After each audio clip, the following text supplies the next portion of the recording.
Good morning Rutika, Mrunali, Aniket, good morning Pragati, good morning Abha, Mrunali, Poonam. Okay चलो बेटा, बेटा लेक्चर 7 है। ओके, जैसे कि लास्ट लेक्चर में हम लोगों ने कुछ स्टडी किए थे, तो वो एक बार हम रिवाइज कर लेते हैं। सबसे पहले जल्दी से क्या क्या हम लोगों ने देखे थे। Okay, good morning Tejaswini. चलो कंटिन्यू करते बेटा हम लोग। तो जैसे कि लास्ट लेक्चर में हम लोगों ने जो स्टडी किए थे, तो वहां पे हम लोगों ने देखे थे बेटा कि बायोटेक्नोलॉजी की जो एप्लीकेशंस है, तो इसमें जनरली 3 रिसर्च एरिया है जहां पे वर्क किया जा सकता है। जिसमें से हम लोगों ने फर्स्ट क्या देखे थे कि या तो एक ऐसा कैटलिस्ट जो है बना ले जो ऑर्गेनिजम्स जो है, मींस जो माइक्रो ऑर्गेनिज्म से जो भी प्रोडक्शन हो रहा है उसकी प्रोडक्शन को बढ़ा ले। सेकंड, ऑप्टिमम कंडीशन ऐसी हो जिसकी वजह से जो कैटलिस्ट सही तरह से एक्ट कर पाए और फाइनली हमारा जो प्रोडक्शन है बहुत अच्छी तरह से प्रोड्यूस हो जाए। और third thing is that down stream process technology जो है, मींस जो प्यूरिफिकेशन जो होता है हमारे जो भी प्रोडक्ट का, वो कुछ ऐसा हो कि मैक्सिमम अमाउंट में हम लोग प्यूरिफाइड प्रोडक्ट को प्रोड्यूस कर सके। ये हम लोगों ने लास्ट लेक्चर में स्टडी किए थे। ओके, तो जैसे कि हम लोग बायोटेक्नोलॉजी का एप्लीकेशंस हम लोग देख रहे थे, बायोटेक्नोलॉजी की एप्लीकेशंस में देखिए बेटा, यहाँ पे ये आपको जो डेटा दिखाई दे रहा है ये जो है पेट्री प्लेट, पेट्री डिश कहते हैं जिसे। पेट्री डिश में यहाँ पे बेटा ये फंगल ग्रोथ दिखाई दे रही है आपको। इस तरह से जो कॉलोनीज आपको जो यहाँ पे दिखाई दे रही है ये फंगल ग्रोथ है। देन फाइनली इसके बाद स्पेशल टाइप के प्रोडक्शन जो है यहाँ पे हमको देखने को मिलेंगे।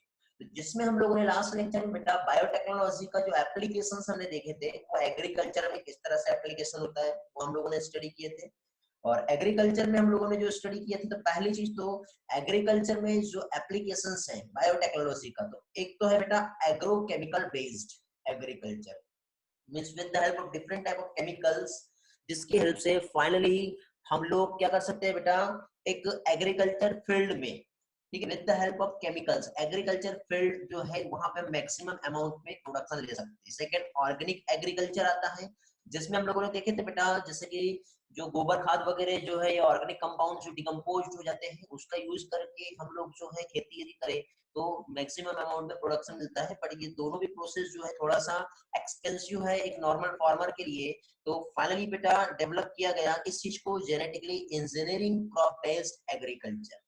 और genetically engineering crop based agriculture जो है यहाँ पे यदि हम लोग देखें तो इसमें हम लोगों ने जो प्रोडक्शन देखे हैं, ओके, जो प्रोडक्शन हमें मिला है वो काफी हद तक के बहुत अच्छा है, ठीक है, और बेटर इल्ड हमें यहाँ पे देखने को मिल रही है। बेटा वॉइस सभी लोगों को क्लियर आ रहा है? एक बार रिस्पॉन्स कर देंगे ताकि हमारा आगे का सेशन जो है बहुत अच्छी तरह से रहे।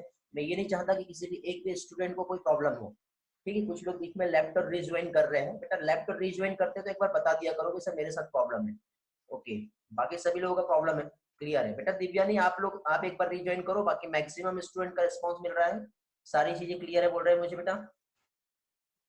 ओके, बाकी सभी का क्लियर है? देख लो एक बार अपना नेटवर्क कनेक्शन चेक कर लो, फोन को रिस्टार्ट करो, क्योंकि अननेसेसरी एप्लीकेशंस ऑन हो जाती है जो डेटा हमारा यूज करती है, जिसकी वजह से नेटवर्क स्लो होगा बेटा, और आपका दूसरा अदर एप्लीकेशन यदि नेट यूज करेगा तो फिर प्रॉब्लम कर सकता है। चलो सभी लोगों का क्लियर है, तो आगे बढ़ते बेटा हम लोग। ओके, तो देखिए बेटा यहाँ पे जैसे कि हम लोग जो स्टडी कर रहे हैं, तो इसमें अभी हम लोग जो नेक्स्ट पोर्शन पे हम आते हैं, तो इसमें बेटा जेनेटिकली मॉडिफिकेशन का हम लोगों ने स्टडी किए थे लास्ट क्लास में। ओके, तो जेनेटिकली मॉडिफिकेशन की यदि हम बात करें बेटा, तो पहली चीज तो जो भी क्रॉप्स हम यहाँ पे बना रहे हैं, ठीक है, यदि वो जेनेटिकली मॉडिफाइड क्रॉप है, और जेनेटिकली मॉडिफाइड क्रॉप जो है इसका क्या प्रॉपर्टीज होता है, ठीक है, यदि हम लोग बेटा जेनेटिकली मॉडिफाइड क्रॉप को यदि प्रोड्यूस कर लिए, तो पहली चीज तो बेटा ये जितना भी अबायोटिक स्ट्रेस है उससे टॉलरेंट रहेंगी। मींस ठंड आए, आंधी आए, तूफान आए, ठीक है, सॉल्टी कंडीशन भी रहे, ठीक है, बहुत ज्यादा टेम्परेचर रहे, बहुत ज्यादा कोल्डनेस रहे, या फिर सूखा भी पड़ जाए, तो सभी कंडीशन में बेटा ये जो क्रॉप है सरवाइव करेंगी और बहुत अच्छी तरह से ग्रो कर पाएगी। ओके। साथ ही साथ सेकंड पॉइंट यहाँ पे हम लोगों ने देखे थे कि केमिकल पेस्टिसाइड का हम यूज कर रहे हैं जैसे आज के टाइम पे, तब जाके ही एक जो हमारा एग्रीकल्चर फील्ड है, हमारी क्रॉप जो है बहुत अच्छी तरह से मेंटेन रह पाती है और पेस्ट से रेजिस्ट हो पाती है। बट यदि यहाँ पे हम लोगों ने बेटा जेनेटिक मॉडिफिकेशन कर लिए तो नेचुरल वे से बेटा वो पेस्ट से क्या होगा, रेजिस्ट होगा, किसी भी टाइप का पेस्ट से उसे इफेक्ट नहीं होगा और किसी भी टाइप का केमिकल्स का वहां पे हमें यूज नहीं करना पड़ेगा। ओके। फिर यहाँ पे बेटा पोस्ट हार्वेस्टेड लॉसेस, जैसे सीड ग्रेन्स वगैरह को जब हम स्टोर करते हैं, ठीक है, तो वहां पे उसमें कीड़े लगने लग जाते हैं। यदि क्रॉप जेनेटिकली मॉडिफाइड है, पोस्ट हार्वेस्टेड लॉसेस जो है वो नहीं देखने को मिलेंगे। कई बार देखना सीड का वेट कम हो जाता है, हल्के हो जाते हैं सीड, ठीक है, मॉइस्चर लग जाता है, कीड़े लग जाते हैं, ये सारी प्रॉब्लम बेटा जीएमओ में देखने को नहीं मिलती है। इसके बाद increase the efficiency of mineral uses by plant. यहाँ पे बेटा इसे दो टर्म में हम समझ सकते हैं। देखिए एफिशिएंसी जो इंक्रीज हो रही है मिनरल यूजेस की, जैसे कि फॉर एग्जांपल सॉइल में यदि कोई लिमिटेड न्यूट्रिएंट्स यदि रहा, तो लिमिटेड न्यूट्रिएंट जो है कभी कभी क्या करते हैं बेटा, प्लांट मैक्सिमम अमाउंट में जितना भी जो वहां पे मटेरियल है उसको यूज कर जाते हैं, और यूज करने की वजह से फिर क्या होता है बेटा, सॉइल फर्टिलिटी जो है लॉस हो जाती है। तो अभी यहाँ पे देखिए लिमिटेड यूजेस जो है यदि हम लोग देखें तो वहां पे हम क्या कह सकते हैं बेटा, लिमिटेड न्यूट्रिएंट भी रहा तो उसके बाद भी क्या है, एफिशिएंसी जो है मिनरल को यूज करने की बहुत अच्छी रहेगी। बहुत देर से बेटा कुछ तो भी यहाँ पे राइटिंग हो रही है। तृप्ति क्या प्रॉब्लम बेटा बताओ, हेलो तृप्ति क्या प्रॉब्लम है, जल्दी बोलो, हैंड रेज करो बेटा जल्दी से। तृप्ति क्या प्रॉब्लम है, जल्दी बोलो वरना मैं क्लास से एग्जिट कर दूंगा आपको। तृप्ति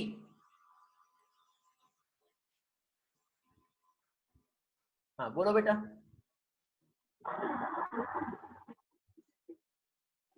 हेलो बोलो बेटा क्या प्रॉब्लम है तृप्ति। एक minute hello sir, by mistake हो गया है, सॉरी। ध्यान रहे बेटा, ऐसे में क्या फिर मैं वो जो टॉपिक बता रहा हूँ उसमें डिस्टर्बेंस आएगा, ध्यान रहे नेक्स्ट टाइम से।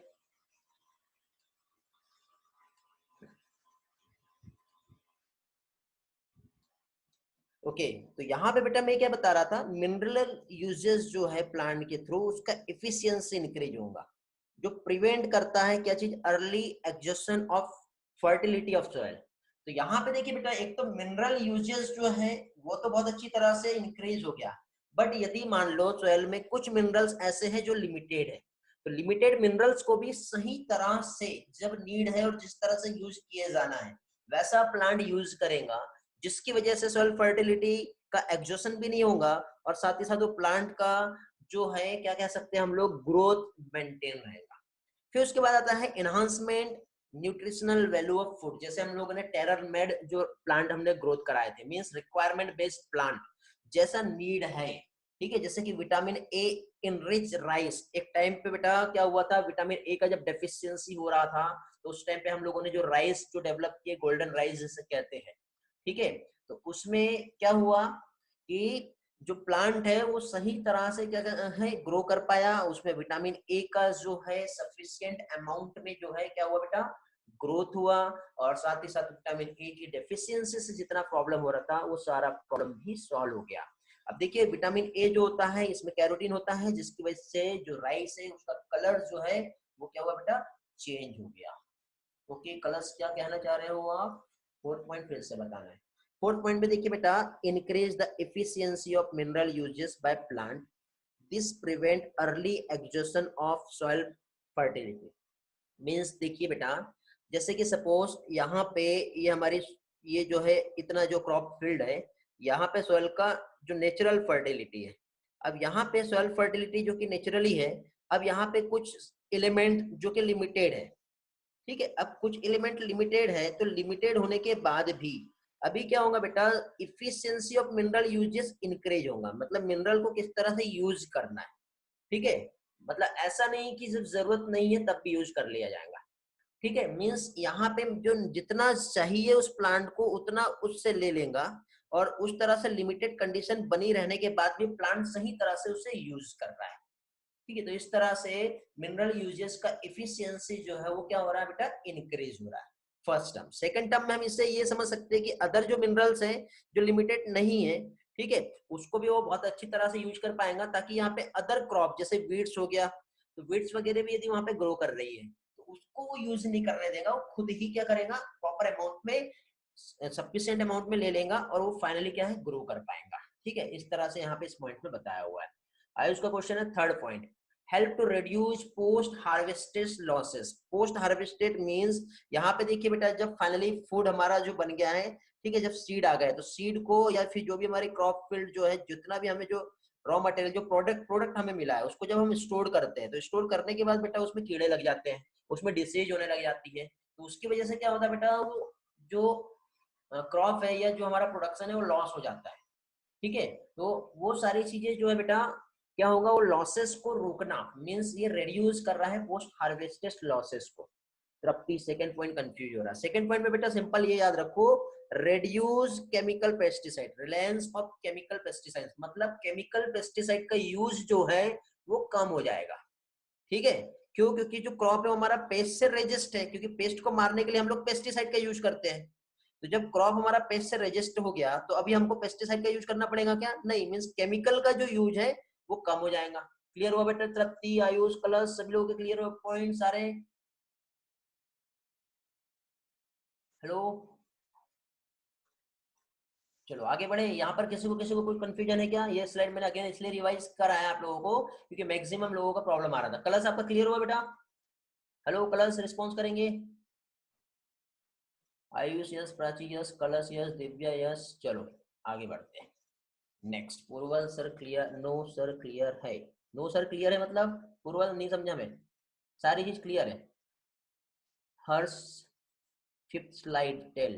बेटा यही तो है हमारा फिफ्थ स्लाइड, इसमें क्या प्रॉब्लम है? आप अभी ज्वाइन किए क्या बेटा?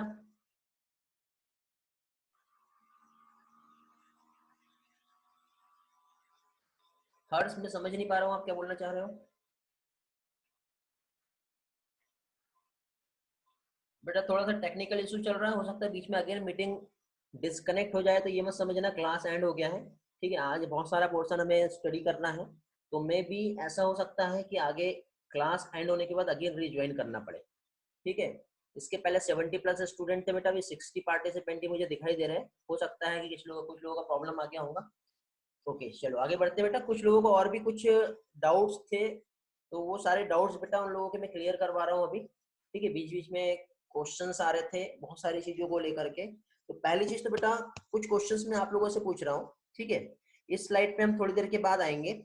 सबसे पहले कुछ कंसेप्ट जो है हम लोग पहले देख लेते हैं, जो बहुत से स्टूडेंट को प्रॉब्लम आ रहा था। ओके, तो पहली चीज तो बेटा जैसे कि यहाँ पे लास्ट टाइम हम लोगों ने ट्रांसजेनिक प्लांट का जो स्टडी किए थे, क्या चीज बेटा? ट्रांसजेनिक प्लांट का जो हम लोगों ने स्टडी किए थे, तो यहाँ पे बेटा ट्रांसजेनिक प्लांट होता क्या है, पहली चीज वो। और सेकंड थिंग बेटा, ट्रांसजेनिक प्लांट के साथ हम लोगों ने जो प्लांट को मॉडिफाई किए, तो थोड़ी देर पहले हम लोगों ने उनके फीचर्स देखे। ठीक है, तो ये जो फीचर्स का हम लोगों ने स्टडी किया, तो जैसे कि आप यहाँ पे ये जो डायग्राम देख रहे होंगे बेटा, तो इस डायग्राम में देखिए बेटा ये जो है, ठीक है, एक इंसेक्ट है, और ये जो प्लांट है बेटा हमारा, किसका प्लांट है बेटा ये? हेलो, देखिए क्या आप लोगों ने, कौन सा प्लांट दिख रहा है बेटा आप लोगों को? साहिल, वेरी गुड बेटा। ओके चलो सभी लोग जानते हैं, गुड, वेरी गुड बेटा। कॉटन का प्लांट है, और इस कॉटन के प्लांट में क्या दिखाई दे रहा है बेटा आपको? इंसेक्ट उसके अंदर गया, और इंसेक्ट क्या करेगा? सारे कॉटन को खा लेगा। जैसे हमारे एनसीईआरटी में दो डायग्राम दिखाई दिए हैं, दिख रहे हैं हमारे एनसीईआरटी में, एक तो जो कि इंसेक्ट जो है उसने उस कॉटन को खा लिया है, और दूसरा बेटा एक मैच्योर कॉटन है। तो यहाँ पे बेटा हम लोगों ने जो टेक्निक अप्लाई किए, मीन्स क्या किया हम लोगों ने बीटी जो क्रॉप है, जैसे हम लोगों ने यहाँ पे जो देखे थे, एक तो BT brinjal, BT cotton, BT rice, means BT means क्या है? ये ट्रांसजेनिक प्लांट जो ग्रो करा है। तो इस ट्रांसजेनिक में बीटी मीन्स क्या होता है बेटा? बैसिलस थुरिनजिनेंसिस एक बैक्टीरिया है, उसके पास एक स्पेशल टाइप का जीन प्रेजेंट होता है, जो एक स्पेशल टाइप के टॉक्सिन्स को प्रोड्यूस करता है। और वो जो टॉक्सिन्स है, ये क्या कर रहा है बेटा? ये टॉक्सिन इस इंसेक्ट को किल कर देता है, जिसकी वजह से हमारा जो क्रॉप रहेगा वो बहुत अच्छा रहेगा। समझ गए? तो क्वेश्चन ये है बेटा कि ये जो टॉक्सिन्स है, ये उस बैक्टीरिया को, बेसिलस को किल क्यों नहीं कर रहा है? तो बेटा हम लोगों ने देखे थे कि ये टॉक्सिन जो है, ये इसका ओरिजिनल फॉर्म जो है वो कैसा है? इनएक्टिव फॉर्म है। इनएक्टिव फॉर्म मींस बैक्टीरिया में जब ये रहेगा तो ये इनएक्टिव फॉर्म में रहेगा, और जब ये इंसेक्ट इस प्लांट को खा रहा है, तो इस प्लांट में उस बैक्टीरिया ने जो टॉक्सिन प्रोड्यूस किया वो इंसेक्ट के गट में जाएगा। इंसेक्ट के गट में जाने के बाद वहां पे रहता है बेटा अल्कलाइन पीएच, और ये टॉक्सिन जो इनएक्टिव फॉर्म में है इसको एक्टिव होने के लिए जो अल्कलाइन पीएच है उसका नीड होता है। तो अल्कलाइन पीएच में इनएक्टिव जो है वो क्या होगा बेटा, एक्टिव हो जाएगा। Very good Ashwini. ठीक है, अब जैसे यहाँ पे ये एक्टिव हुआ अल्कलाइन कंडीशन में, तो क्या होगा बेटा, फाइनली ये इस इंसेक्ट को क्या करेगा बेटा, किल कर देगा। तो ये हम लोगों ने यहाँ पे कल समझे थे लास्ट लेक्चर में। ठीक है, तो जैसे कि बेटा बीटी टॉक्सिन जो है एक प्रोटीन है जो इनएक्टिव प्रोटोटॉक्सिन्स के फॉर्म में रहता है। ठीक है, मींस यहाँ पे इंसेक्ट जो इंजेस्ट कर रहा है वो किसी इनएक्टिव टॉक्सिन को इंजेस्ट करता है। दैट इनएक्टिव जो है जैसे अल्कलाइन कंडीशन मिलेगी, तो अल्कलाइन कंडीशन में क्या हो रहा है बेटा, फाइनली वो कन्वर्ट हो गया अल्कलाइन पीएच में, एक्टिव में, और सोलुबलाइज हो जाएंगे क्रिस्टल उसके गट में। ठीक है, जैसे ही एक्टिव हुआ तो ये जो टॉक्सिन्स है वो बाइंड करेंगे उसके सरफेस जो मिड गट इपिथेलियम जो है, जैसे इसकी इपिथेलियम लेयर्स है जैसे ये वाला, तो यहाँ पे रिसेप्टर्स होते हैं बेटा, उस रिसेप्टर्स पे जाके बाइंड करके पोर क्रिएट कर देते हैं। जैसे पोर क्रिएट करेंगे तो फाइनली उसकी सेल्स जो रहेंगी वो क्या होंगी बेटा, स्वेल होगा और फूलने लगेगा, और उसके बाद फाइनली लाइस हो जाएगा, ब्रस्ट हो जाएगा, जिसकी वजह से इंसेक्ट का जो होता है बेटा डेथ हो जाता है। ओके, फिर बीटी कॉटन में हम लोगों ने 3 टर्म देखे थे बेटा। BT cotton means bacillus thuringiensis की 3 टाइप के स्ट्रेन है। 3 टाइप का स्ट्रेन जो हम लोगों ने देखे थे, एक तो लेपिडोप्टेरेंस है जो टोबैको, बड वॉर्म और आर्मी वॉर्म को किल करने में यूज होता है। कोलिप्टेरेंस है जो बीटल को मारने में हेल्प करता है, और डायप्टेरेंस है जो फ्लाइज और मॉस्किटो को किल करने में हेल्प करता है। ये हम लोगों ने देखे थे। फिर इसके बाद बेटा नेक्स्ट हम लोगों ने जो देखे थे कि बीटी टॉक्सिन जीन जो कि बैसिलस thuringiensis से आइसोलेट किया है। ये बेटा एक स्पेशल टाइप के जीन होते हैं, ठीक है, जिसको सिंपल टर्म जो है क्राय से रिप्रेजेंट किया गया बेटा, क्रायजीन। ठीक है, तो ये एक इंसेक्ट ग्रुप स्पेसिफिक होता है, ऐसा नहीं कि एक ही जो जीन है उससे जो टॉक्सिन बना वो सभी इंसेक्ट को मार देगा, ऐसा नहीं है। इंसेक्ट ग्रुप स्पेसिफिक मतलब एक स्पेशल टाइप के इंसेक्ट को ही किल करता है, हर किसी को किल नहीं करता है। तो यहाँ पे देखो क्राई 1AC और क्राई 1AB जो है ये कॉटन बॉलवर्म को किल कर रहा है, और साथ ही साथ क्राई 1AB जो है ये कंट्रोल करता है किसको बेटा, कॉर्न बोरेर को। ये हम लोगों ने लास्ट लेक्चर में स्टडी किए थे। फिर कुछ लोगों को बेटा डाउट आ रहा था पीसीआर को लेकर के, ठीक है, एक ये डाउट भी मैं क्लियर करवा देता हूँ। पहली चीज तो पीसीआर का फुल फॉर्म क्या होता है बेटा, पॉलीमरेज चेन रिएक्शन, जिसका यूज हम डीएनए के एम्प्लीफिकेशन में करते हैं। अब डीएनए के एम्प्लीफिकेशन जो है इसमें हम लोग जो यूज कर रहे हैं, तो फाइनली देखिए बेटा जो डीएनए को हम लोग एम्प्लीफाई कर रहे हैं, ठीक है, डीएनए के एम्प्लीफिकेशन में जो यूज हो रहा है पीसीआर का, तो यहाँ पे देखिए पीसीआर की हेल्प से बेटा हम लोग किसी भी टाइप की डिसीज जो है उसको भी डिटेक्ट कर सकते हैं। ठीक है, आगे आने वाले कुछ पार्ट में बेटा इसका अगेन फिर से पोर्शन दिया हुआ है, और कुछ लोगों को डाउट्स आ रहा था। ठीक है, तो इसलिए मैं आप लोगों को अगेन यहाँ पे मैं आप लोगों को बता रहा हूँ। ठीक है, तो यहाँ पे देखिए बेटा जो पीसीआर है इसमें हम लोग देखो सपोज ये एक सेल है, इस सेल में जो जीन है, ठीक है, तो इस जीन में यदि मान लो इसमें हो गया म्यूटेशन, क्या हो गया बेटा, इसमें यदि मान लो सपोज म्यूटेशन हो गया है, तो म्यूटेशन होने की वजह से ये सेल का जो डीएनए का ये जो सीक्वेंस है, अब सीक्वेंस नॉर्मल ना रहकर क्या हो गया बेटा, चेंज हो गया। तो अब ये जो सीक्वेंस नॉर्मल ना रहकर जो चेंज हो गया, सपोज यहाँ पे ATGCT इस तरह से कोड था, अब ये कोड क्या हो जाएगा, चेंज हो जाएगा। चेंज होने की वजह से इतना जो सीक्वेंस है वो चेंज हो गया जो हम इजीली फाइंड नहीं कर पाएंगे। तो अब क्या होगा बेटा, इतना सीक्वेंस चेंज होने की वजह से हो सकता है सीक्वेंस ऐसा है जो पर्टिकुलर टाइप के डिसीज को कॉज कर रहा है। तो कॉज कर रहे हैं तो हम बहुत सारे मेडिसिन दिए जा रहे हैं दिए जा रहे हैं दिए जा रहे हैं, बट सही हो ही नहीं रहा है। तब जाके हमको पता चलता कि अरे म्यूटेशन की वजह से प्रॉब्लम आ रही है। म्यूटेशन कहाँ हुआ है, तो बेटा पीसीआर की हेल्प से किसी भी सेल को हम जब लेते हैं तो उतना जो सैंपल है उसके डीएनए को हम डिटेक्ट करके हम उसमें ये फाइंड कर सकते हैं कि फाइनली इस जगह पे कहाँ पे इसमें म्यूटेशन कॉज हुआ है, और पीसीआर जो है पर्टिकुलर टाइप के डिसीज को डिटेक्ट कर सकता है, इसमें यूज होता है। मींस पीसीआर बेटा वैल्यूएबल है किस चीज के लिए, find out of any type of genetic disorder. Genetic disorder means किसी भी टाइप के जीन में जो सीक्वेंस में जो चेंजेस आए हैं, तो जो जीन के सीक्वेंस में जो चेंज आएगा उसको फाइनली पर्टिकुलर जेनेटिक सीक्वेंस को के चेंज को फाइंड करने में हेल्प करता है पीसीआर। सेकंड बेटा इसी तरह से बेटा किसी भी टाइप के डिसीज जो है, ठीक है, उसको या फिर जो एक जीन का जो सीक्वेंस है उसको डिटेक्ट कर सकता है। ठीक है, हो सकता है कि सीक्वेंस में कोई इन्फेक्शियस एजेंट है, जैसे कोरोना वायरस है। कोरोना वायरस में बेटा उसका जेनेटिक सीक्वेंस क्या है, तो उसने हमने उस सेल को लिए और सेल को लेने के बाद जब हम एम्पलीफाई करेंगे तो एम्पलीफाई करने के बाद बेटा हमको उसका जीन का सीक्वेंस मिल जाएगा और उस जीन के सीक्वेंस को हम चेक कर सकते हैं।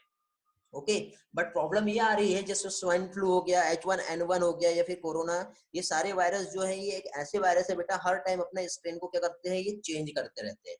तो उसका जेनेटिक कोड का जो सीक्वेंस है वो बदलते जा रहा है। बदलने की वजह से हम फाइनली हम ये डिटेक्ट नहीं कर पा रहे कि उसको मारना कैसे है। सबसे बड़ा प्रॉब्लम ये है। तो वायरस बेटा ये अपना जो काम है कुछ इसी तरह से करता है, ठीक है। तो यहाँ पे बेटा ये पीसीआर को लेके हम लोगों ने कुछ इस तरह से स्टडी किए थे। कुछ लोगों का प्रॉब्लम बेटा आ रहा था ह्यूमन जीनोम प्रोजेक्ट को लेकर के। तो ह्यूमन जीनोम प्रोजेक्ट में बेटा स्पेशली जो प्रॉब्लम आ रही थी वहां पे दो मेथड दी हुई है। एक क्या दिया हुआ बेटा, एक सीक्वेंस टैग एक्सप्रेस टेक्निक दिया था और एक एनोटेशन एक्सप्रेस दिया था, ठीक है। तो यहाँ पे देखिए बेटा इसमें दो मेथड है। दो मेथड में क्या चीज, यदि एक जैसे कि सपोज जैसे सीक्वेंस एक्सप्रेस हम देख रहे हैं और एनोटेशन, एनोटेशन में ये जो डीएनए है इस डीएनए की क्या करेंगे बेटा हम छोटे छोटे फ्रेगमेंट्स कट कर लेंगे और कट करने के बाद एक एक कोड का एक्सप्रेशन देखेंगे।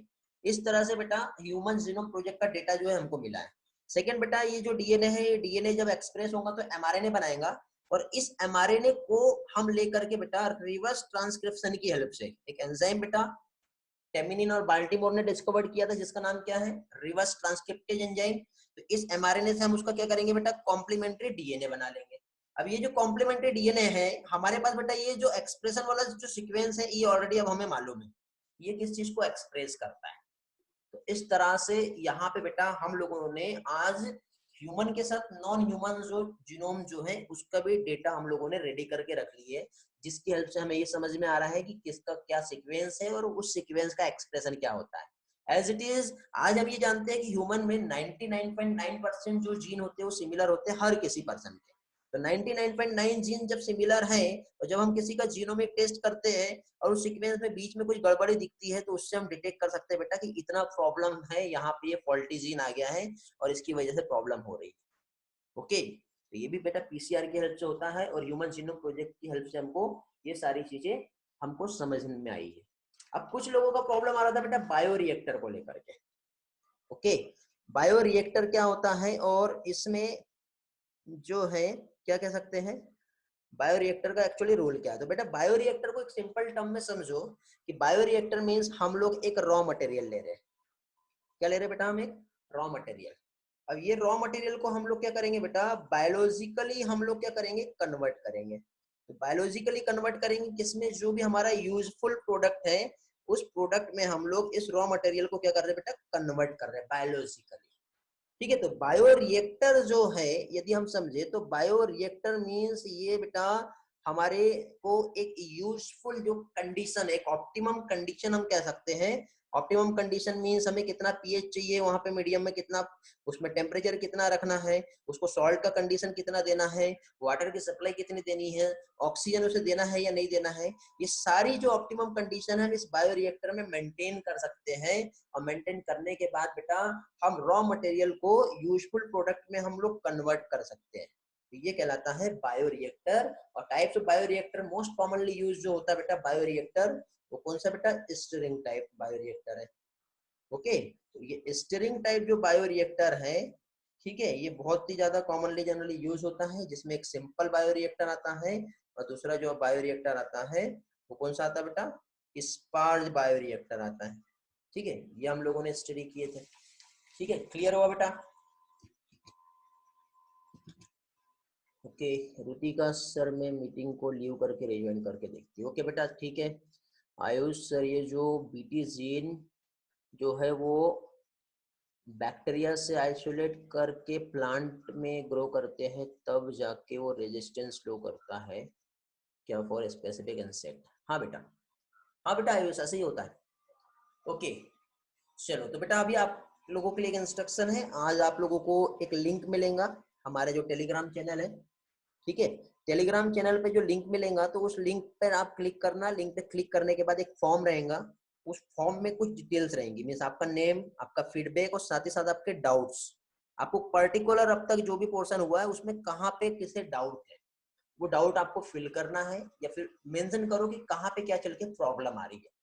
ठीक है, क्लास को लेकर के या जो भी चीजों को लेकर के आपको प्रॉब्लम है वो सारी चीजें आप वहाँ पे मेंशन करोगे, स्पेशली आपके डाउट्स मेंशन करोगे वहाँ पर। ठीक है, वो सारे पेज जो है आपका जब आप सबमिट करोगे तो मुझे मेल आएगा, मेल पे मैं चेक करूंगा और उसके अकॉर्डिंग आपका एक लेक्चर जो है यहाँ पे कंडक्ट करूंगा। ठीक है, और आपके सारे क्वेरीज को मैं सॉल्व कराऊंगा, जैसे अभी आप लोगों के जो डाउट्स में क्लियर करा रहा हूँ। ठीक है, just like as it is same. ठीक है, तो इसी तरह से बेटा आप लोगों को जो गूगल फॉर्म मिलेगा, एक फॉर्म फिल करना है आपको, उस फॉर्म में सारे डिटेल्स मेंशन करके आप लोग सबमिट करोगे। ठीक है, और वो आपका जो डेटा है यहाँ पर रिप्रेजेंट करके मैं आप लोगों को एक एक का क्वेरीज जो है वो सॉल्व करवाऊंगा। Okay, got it? Raise your hand please fast. 62 participant है, fastly raise your hand.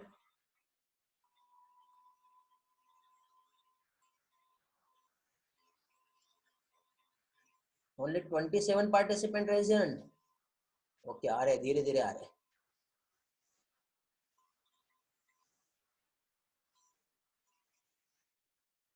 Very good बेटा, गुड गुड गुड। 37।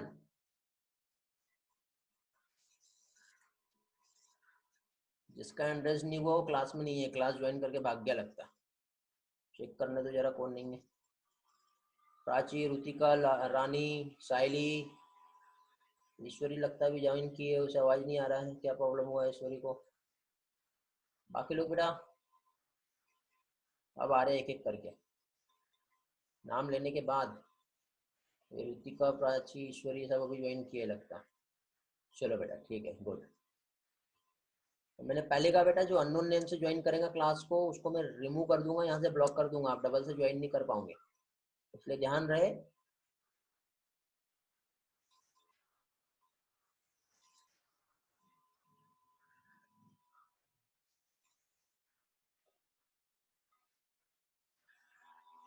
ओके, चलो आगे बढ़ते हैं बेटा, नेक्स्ट पोर्शन पे चलते हैं हम लोग।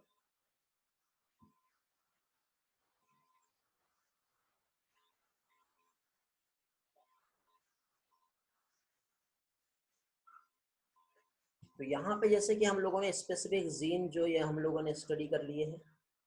इसके बाद हम लोग बेटा आरएनए इंटरफेरेंस लास्ट लेक्चर में स्टडी किए थे। आरएनए इंटरफेरेंस को भी थोड़ा सा समझ लेते हैं क्या होता है। तो आरएनए इंटरफेरेंस जो है ये देखिए, तो देखिए बेटा कुछ लोगों को यहाँ पर भी थोड़ा सा प्रॉब्लम आ रहा था। सिंपल कंसेप्ट समझना बेटा इसमें। सिंपल कंसेप्ट ऐसा है आरएनए इंटरफेरेंस का, जैसे कि फॉर एग्जांपल यहाँ पर क्या चीज, टोबैको जो प्लांट है, टोबैको प्लांट में एक पैरासाइट है, एक निमेटोडा है, क्या नाम था उसका? मेनिंडोगाइन इनकॉग्निटिया। वो क्या किया बेटा, टोबैको प्लांट जो है उसकी रूट को अफेक्ट किया। आप जानते हो कि टोबैको हमारे लिए हार्मफुल तो है लेकिन हमारे इकोनॉमी के लिए बहुत अच्छा है, सबसे ज्यादा पैसा हमें जो है टोबैको से ही मिलता है। ठीक है, तो टोबैको प्लांट में बेटा उसके रूट पे जब अफेक्ट कर रहा था तो हमें टोबैको प्लांट में 50% तक के बेटा लॉस देखने को मिला, इतना रिडक्शन हो गया उसकी क्रॉप में। तो फाइनली बेटा यहाँ पे क्या है, एक टेक्निक्स जो है RNAi। ठीक है, RNAi मींस आरएनए इंटरफेरेंस कहते हैं इसे। आई क्या रिप्रेजेंट करता है? RNA interference means silencing of gene. Silencing of gene जो बेटा जनरली ये यूकेरियोटिक में होती है। आपने देखे होंगे हम लोगों ने बैक्टीरिया का स्टडी किए थे, जब इस बैक्टीरिया में एक बैक्टीरियोफेज अफेक्ट करता है तो बैक्टीरियोफेज अपना जेनेटिक मटेरियल इस बैक्टीरिया में ट्रांसफर कर देता है। जैसे ही जेनेटिक मटेरियल इस बैक्टीरिया में ट्रांसफर करेगा तो बैक्टीरिया बेटा क्या करेगा, उसको मारने के लिए कुछ एंजाइम प्रोड्यूस करता है। उस एंजाइम का नाम क्या था बेटा? Restriction enzyme. पढ़े हम लोगों ने, रेस्ट्रिक्शन एंडोन्यूक्लियस एंजाइम, जो क्या है बेटा बैक्टीरिया में डिफेंस मैकेनिज्म में इन्वॉल्व होता है। इसलिए बेटा आज हम लोग रेस्ट्रिक्शन एंजाइम को डिस्कवर कर पाए, जैसे हम मॉलिक्यूलर सीजर के नाम से जानते हैं।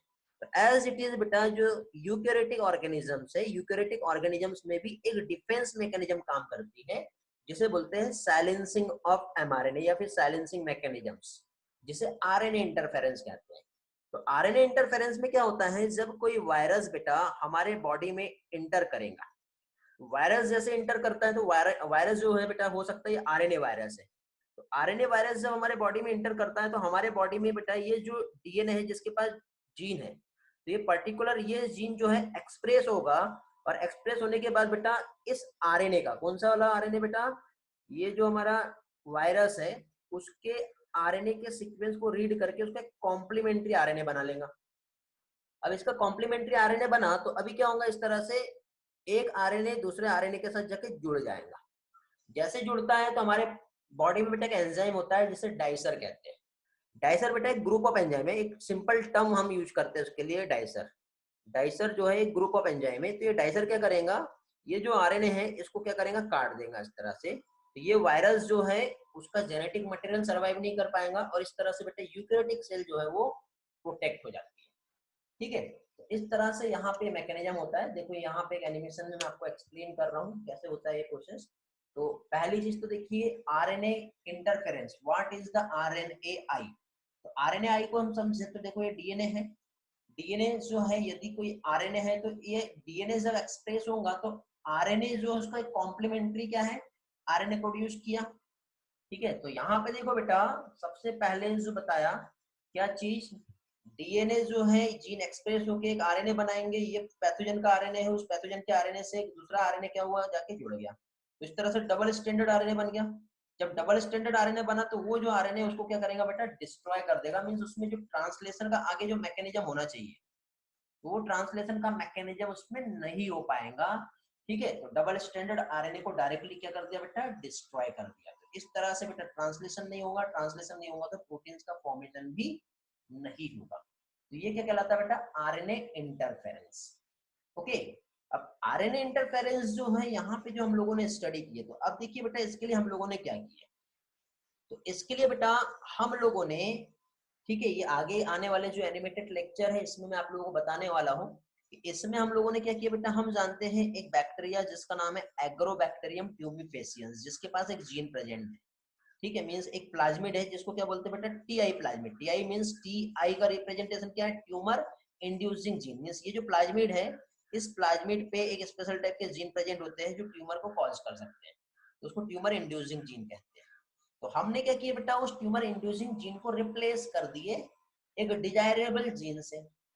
तो जैसे ही हमने रिप्लेस किया तो फाइनली अभी होगा क्या, अब होगा ये कि अभी यहाँ पे क्या कह सकते हैं बेटा हम लोग, वो जो बैक्टीरिया था एग्रोबैक्टीरियम ट्यूबिफेसियस, बेटा ग्राम पॉजिटिव बैक्टीरिया होता है, ये याद रखोगे। ग्राम पॉजिटिव क्या होता है, तो क्रिश्चियन ग्राम ने टेक्निक दिया था, ग्राम स्टेनिंग टेक्निक। ओके, कौन कौन से रिएजेंट यूज होते हैं ग्राम स्टेनिंग में,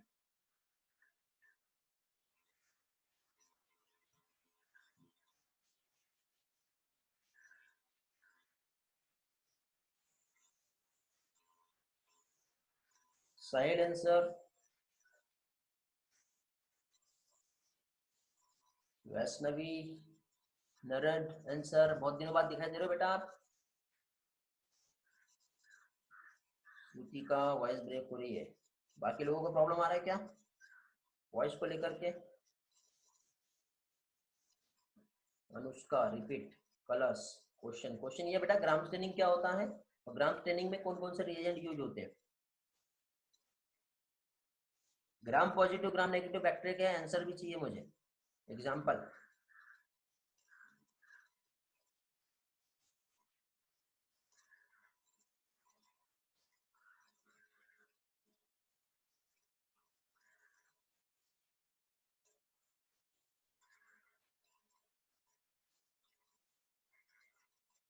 स्टेफिलोकोकाई कैसा है आयुष, ग्राम पॉजिटिव है ग्राम नेगेटिव है।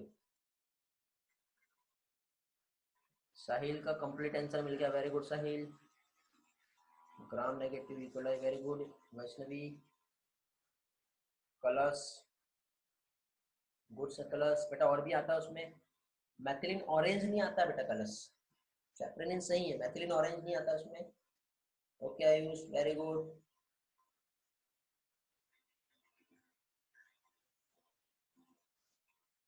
गुड प्रगति।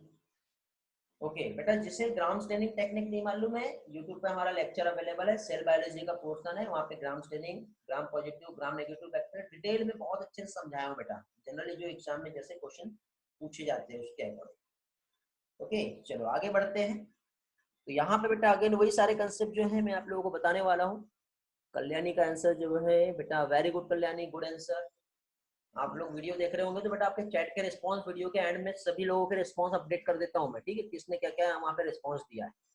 तो आप लोग चैट के रिस्पांस लास्ट में जाके देख सकते हो आपका नाम आया या नहीं आया।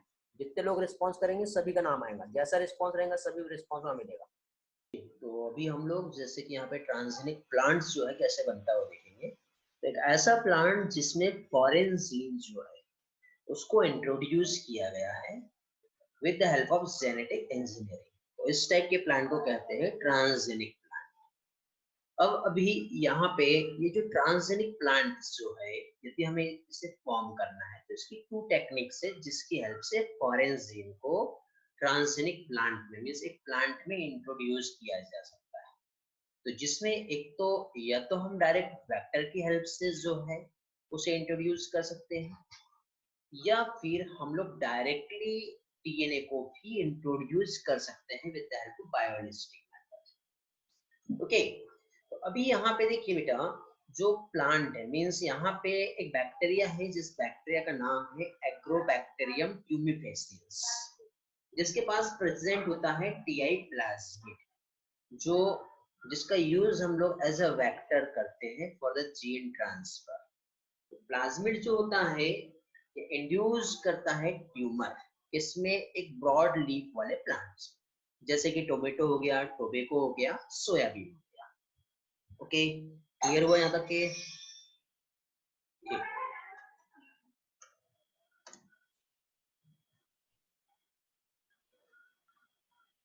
सो अभी बेटा देखिए यहाँ पे जो टीआई प्लाज्मिड है इसका हम यूज एज अ वेक्टर कर सकते हैं। तो रिसर्चर्स जो है उन्होंने क्या किया, जो ट्यूमर कॉजिंग प्रॉपर्टी थी टीआई प्लाज्मिड में उसे एलिमिनेट कर दिया। देन फाइनली डीएनए को हम लोग ट्रांसफर कर सकते हैं प्लांट सेल में इसी की हेल्प से। जैसे कि फॉर एग्जांपल नॉर्मली प्लांट में ट्यूमर इंड्यूसिंग जीन्स यदि प्रेजेंट रहा उसमें क्या चीज ट्यूमर कॉज होगा। देखो यहाँ पे आपको जो कि दिखाई दे रहा है, ठीक है, ट्यूमर कॉज होते हुए, ठीक है, इस तरह से प्लांट में क्राउन गॉल डिसीज कॉज हो रही है। तो क्राउन गॉल जो डिसीज कॉज हुई है प्लांट में मीन्स जो बैक्टीरिया है नेचुरल जेनेटिक इंजीनियर हम इसे कह सकते हैं, क्यों? क्योंकि ये जीन्स को कैरी कर रहा है, इसका जो प्लाज्मिड है वो ट्रांसफर हो रहा है प्लांट सेल में, all part of the plants में ट्रांसफर हो सकता है। ओके, और जो भी वहां पे इफेक्ट है एक्सप्रेशन वो दिखा सकता है। अब एग्रोबैक्टीरियम जो है इसके पास राइजोजीन भी प्रेजेंट होते हैं जिसे आरआई प्लाज्मिड कहते हैं, इसका यूज भी एज अ वेक्टर किया जाता है। ठीक है बेटा, यहाँ तक क्लियर हुआ? गुड, चलो तो अभी देखिए बेटा आगे हम इसी पोर्शन को with the help of diagram समझेंगे। तो देखिए बेटा सबसे पहले ये एक बैक्टीरिया है एग्रोबैक्टीरियम ट्यूमिफेसियस, इसे टीआई प्लाज्मिड वाला जो बैक्टर है उसको हमने बाहर निकाल लिए, with the help of restriction enzyme cut किए, और जो डिजायर्ड डीएनए है उसको भी with the help of same enzyme cut किए। कट करने के बाद इस जो डिजायर्ड डीएनए है उसको उस टीआई प्लाज्मिड में इंट्रोड्यूस करा दिए, once again return back transfer कर दिए उसे सेम जो दूसरा हमारा बैक्टीरिया है उसमें, और उस बैक्टीरिया को फाइनली इंसर्ट करा दिए कहाँ पे बेटा, एक प्लांट सेल में। फिर यहाँ पे प्लांट सेल्स जो उसकी मल्टीपल कॉपीज मिली जिसे हमने उसे कल्चर मीडिया में ग्रो करा है। देन फाइनली इस सेल्स को जो क्लोन सेल्स जो मिली उसको हम लोगों ने एक फाइनली जो क्रॉप फील्ड है वहां पे ट्रांसफर करा दिए। तो इस तरह से बेटा न्यू ट्रेड्स जो है उस प्लांट में एक्सप्रेस होंगे। तो इस तरह से जो बना प्लांट वो कहलाएगा क्या चीज, ट्रांसजेनिक प्लांट। तो इस तरह से ट्रांसजेनिक प्लांट जो है उसे प्रोड्यूस किया जा सकता है। ओके, और भी कुछ कंसेप्ट है जो हम यहाँ पे समझेंगे। तो इसमें देखिए जो ट्रांसजेनिक बैक्टीरिया मींस प्लांट जो है मींस ये जो बैक्टीरिया है जो ब्रॉड लीफ जो होता है एग्रीकल्चर क्रॉप में जैसे टोमेटो, सोयाबीन, सनफ्लावर और कॉटन, वहां पे इफेक्ट करता है बट सीरियल वाले प्लांट्स पे इफेक्ट नहीं करता। तो यहाँ पे ये इंड्यूस करता है क्या चीज, कैंसरस ग्रोथ। ठीक है, इसलिए इस टर्म को हम रिप्रेजेंट करते हैं क्राउन गॉल ट्यूमर। ठीक है, जैसे कि इस डायग्राम में आप समझ पाओगे क्राउन गॉल ट्यूमर जो है कैसे कॉज होता है। इस तरह से कैंसरस ग्रोथ देखने को मिलेगी प्लांट में। कब, जब ट्यूमर इंड्यूसिंग जीन उस बैक्टीरिया में प्रेजेंट है तब। यदि उस जीन को रिमूव करके हम लोग डिजायर्ड जीन को इंट्रोड्यूस करा दे तो जो प्रॉपर्टीज है वो चेंज हो जाएगी।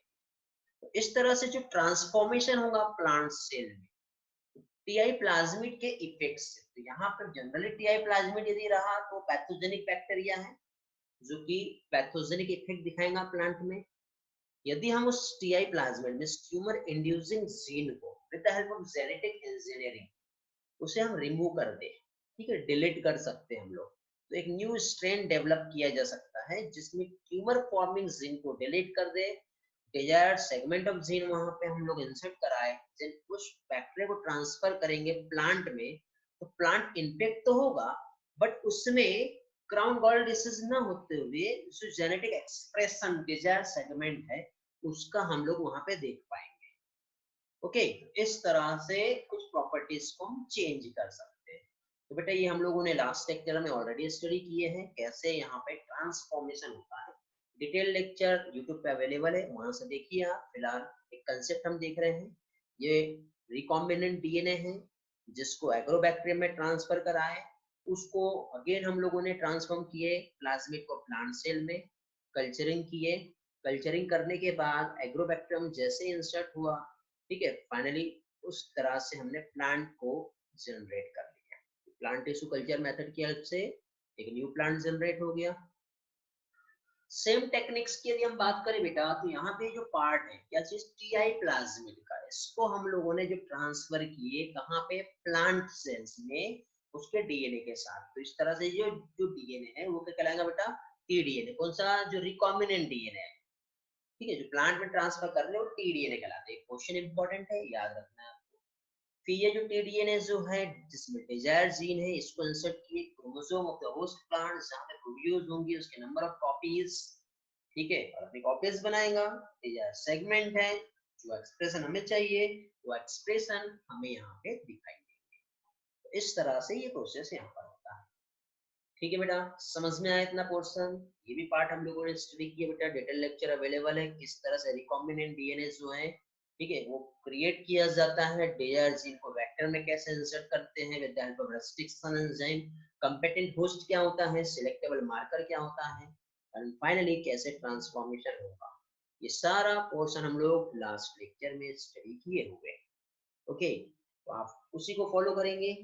ठीक है, तो यहाँ पे ये जो प्लांट है देन इसे कल्चर करेंगे, इंड्यूस करेंगे, तो ये प्लांट जो है मल्टीप्लाई होगा, डिफरेंशिएट होगा, देन फाइनली एक मैच्योर प्लांट में वो कन्वर्ट हो जाएगा। ठीक है, और कन्वर्ट होने के बाद फाइनली जैसा एक्सप्रेशन हमें चाहिए, जैसा मींस जो डिजायर्ड सेगमेंट ऑफ जीन हम लोगों ने ऐड किए हैं उस मैच्योर प्लांट में ऑरेंज जीन जो है अब एक्सप्रेस होगा न्यू प्लांट में। ओके, तो इस तरह से ट्रांसजेनिक प्लांट को प्रोड्यूस किया जाता है। तो ये तो हो गया बेटा ट्रांसजेनिक प्लांट। ठीक है, ऐसे ही थोड़ी देर पहले मैंने आप लोगों को बीटी कॉटन में बताया था बेटा, बीटी कॉटन जो है मींस जो बीटी ब्रिंजल, बीटी टोमेटो जो है ये प्रोड्यूस किया जा रहा है। ओके, बीटी क्या रिप्रेजेंट कर रहा है, bacillus thuringiensis means BT toxins. ठीक है, तो वहां पे बीटी जीन जो है उस तरह से हम लोगों ने उसको क्या किया बेटा, हम लोगों ने प्लांट को मॉडिफाई किए। अब यहाँ पे फ्लेवर सेवर ट्रांसजेनिक टोमेटो जो है ये कैसे प्रोड्यूस किया जाता है। Flavr Savr transgenic tomato means ये जेनेटिकली मॉडिफाइड टोमेटो है जिसमें क्या कह सकते हैं, उस जीन जो है उसके एक्सप्रेशन को ब्लॉक कर दिया गया है। कैसे, क्या हो रहा है यहाँ पे, देखिए बेटा, जो ट्रांसजेनिक टोमेटो जिसमें उस जीन का एक्सप्रेशन को ब्लॉक किया, मतलब एक ऐसा जीन जो एक एंजाइम प्रोड्यूस कर रहा था, उस एंजाइम का नाम है पॉलीगैलेक्टेक्यूरेनेज, जो कि प्रमोट करता है सॉफ्टनिंग ऑफ फूड को, जिसकी वजह से क्या होता है, आपने देखे होंगे बहुत जल्दी ही जो टोमेटो होते थे वो ज्यादा टाइम तक सर्व रह नहीं पाते थे। क्या है मतलब उसका जो लाइफ स्पेन है वो कम हो जाता था। बट यहाँ पे फाइनली इस एंजाइम के प्रोडक्शन को रिड्यूस कर दिया गया, उसके जीन के एक्सप्रेशन को स्विच ऑफ कर दिया। तो इस तरह से जो टोमेटो बना वो क्या कहलाएगा, Flavr Savr transgenic tomato. Okay, समझ में आ गया। तो अब ये टोमेटो जो है मींस अभी इसका जो लाइफ स्पेन जो है क्या होगा बेटा, मैक्सिमम हो गया। मींस जो टोमेटो 2 से 4 दिन नहीं रह सकते थे वो 1 मंथ तक के भी बहुत अच्छी तरह से रह पा रहे हैं। मींस यहाँ पे उस जीन की अवेलेबिलिटी नहीं है, एंजाइम नहीं बना जो कि प्रिवेंट कर रहा है ओवर राइपनिंग। एंजाइम जो है सेल वॉल को डिग्रेड कर रहा था, तो अभी डिग्रेड होंगी क्या सेल वॉल, नहीं। तो इस तरह से टोमेटो का हम लोगों ने सेल्फ लाइफ जो है वो इम्प्रूव कर ली काफी हद तक के। देन फाइनली जो फ्रूट्स हैं यहाँ पे हम देखिए तो यहाँ पे रिमेन फ्रेश रहेंगे, लॉन्गर पीरियड तक के रहेगा नॉर्मल टोमेटो वैरायटी के कंपैरिजन। ठीक है, अभी यहाँ पे इस तरह से यहाँ पे इसका जो फ्लेवर है, साथ ही साथ सुपेरियर टेस्ट जो है, और क्वांटिटी जो है टोटल सोल्युबल सॉलिड्स का, ये सारा हमें बहुत अच्छा मिलेगा। ये हम लोगों ने स्टडी की है। ये जो ऑर्डिनरी टोमेटो है 10 डेज 20 डेज और 40 डेज के बाद इसकी कंडीशन क्या हो गई है, लेकिन जब जीन को हमने साइलेंस किए, उस जीन को जब इनएक्टिवेट किए, तो टोमेटो लंबे टाइम के बाद भी बहुत अच्छा रहेगा, उसका टेक्सचर, उसका फ्लेवर, ठीक है, हर चीज जो है उसको हम लोगों ने क्या किया बेटा, इम्प्रूव कर लिए।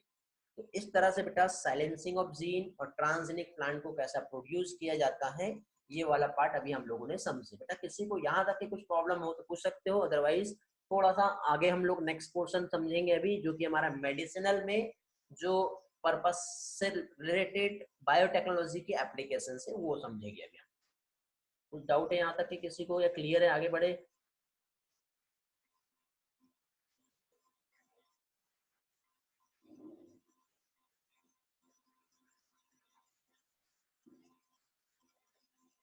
लास्ट स्लाइड में बेटा एंजाइम का नाम बताया है। ओके ठीक है बेटा, चलो आगे देखते हैं। तो अभी हम लोग बेटा बायोटेक्नोलॉजी के एप्लीकेशंस जो कि मेडिसिन में कैसे होता है वो हम देखेंगे। और मेडिसिन में बायोटेक्नोलॉजी का एप्लीकेशंस यदि हम देखें तो इसमें फर्स्टली हमारे लिए जो इम्पोर्टेंट है रिकॉम्बिनेंट डीएनए टेक्नोलॉजी, जिसका यदि हम देखें प्रोसेस, तो ये बहुत बड़ा इफेक्ट जो है, सबसे बड़ा इफेक्ट यदि हम देखें तो वो कहाँ पे देखने को मिलेगा बेटा, वो है health care. Okay, health care में सबसे बड़ा इफेक्ट जो है रिकॉम्बिनेंट डीएनए टेक्नोलॉजी का देखने को मिला है। मींस मास प्रोडक्शन जो है, ठीक है, काफी हद तक की काफी ज्यादा प्रोडक्शन जो है मेडिसिन का आज के टाइम पे हम बायोटेक्नोलॉजी की हेल्प से प्रोड्यूस कर रहे हैं, जो कि ज्यादा इफेक्टिव और अच्छे ड्रग्स भी प्रोड्यूस कर पा रहे हैं रिकॉम्बिनेंट डीएनए टेक्नोलॉजी की हेल्प से। ठीक है, फर्दर रिकॉम्बिनेंट थेरेपीज यदि हम देखें बेटा, तो ये जो है इंड्यूस नहीं कर रहा है क्या चीज, unwanted immune response. Unwanted immune response means ये क्या है बेटा, जो एलर्जी की जो प्रॉब्लम हो रही थी, ठीक है, जनरली कोई भी ड्रग्स हम लोग नॉर्मली ले रहे थे तो उसकी वजह से जो एलर्जी जो कॉज हो रहा था, वो एलर्जी अब यहाँ पे कॉज नहीं होगा। तो कॉमन सिमिलर प्रोडक्ट जो आइसोलेट कर रहे थे हम लोग नॉन ह्यूमन सोर्स से, ठीक है, जैसे कि फॉर एग्जांपल इंसुलिन की हम बात करते हैं, ठीक है, या फिर कोई भी एक मेडिसिन की हम बात करते हैं, कोई एक वैक्सीन की हम बात करते हैं, तो वो यदि हम नॉन ह्यूमन सोर्स से हमने लिए और हमने ह्यूमन बींग्स में यदि उसे इंट्रोड्यूस कराएंगे एज अ ड्रग, तो क्या हो रहा था बेटा, एलर्जी कॉज हो रहा था। लेकिन हम लोगों ने बायोटेक्नोलॉजी की हेल्प से, जो रिकॉम्बिनेंट जो डीएनए टेक्नोलॉजी की हेल्प से जो मेडिसिन प्रोड्यूस किए हैं, वो मेडिसिन जो बेटा ज्यादा इफेक्टिव है और किसी भी टाइप का एलर्जी भी कॉज वहां पे नहीं कर रहा है। ओके, अभी देखिए नेक्स्ट इसके बाद यहाँ पे, अब यहाँ पे आज तक के, अभी तक के हम देखें बेटा, तो पूरे ऑल ओवर वर्ल्ड में हम देखें तो 30 रिकॉम्बिनेंट थेरेपीज जो अवेलेबल है, जिसमें से इंडिया में बेटा कितना, 12 जो है बेटा रिकॉम्बिनेंट थेरेपी जो है मार्केट में जो है यूज की जा रही है इंडिया में, जिसमें से वन ऑफ द बेस्ट यदि हम देखें तो वो है जेनेटिकली इंजीनियर्ड इंसुलिन। इंसुलिन आप जैसे कि जानते हो बेटा, पैनक्रियाज में एक सेल्स होती है आइलेट्स ऑफ लेगरेम्स। लेगरेम्स में बेटा 3 टाइप की सेल्स होती है, alpha cell, beta cell, delta cell. Okay, तो यहाँ पे यदि हम देखें तो जो बीटा सेल्स हैं, ठीक, यदि मान लो पैनक्रियाज में डिस्ट्रॉय हो जाए तो इंसुलिन का प्रोडक्शन जो है वो नहीं होगा, और जब इंसुलिन का प्रोडक्शन नहीं होगा तो रिजल्ट जो रहेगा उसका क्या होगा बेटा, डायबिटीज। तो डायबिटीज मींस यदि हम देखें तो beta cell of islet of Langerhans pancreas का यदि अफेक्ट होता है तो उसका रिजल्ट जो रहेगा डायबिटीज कॉज होगा।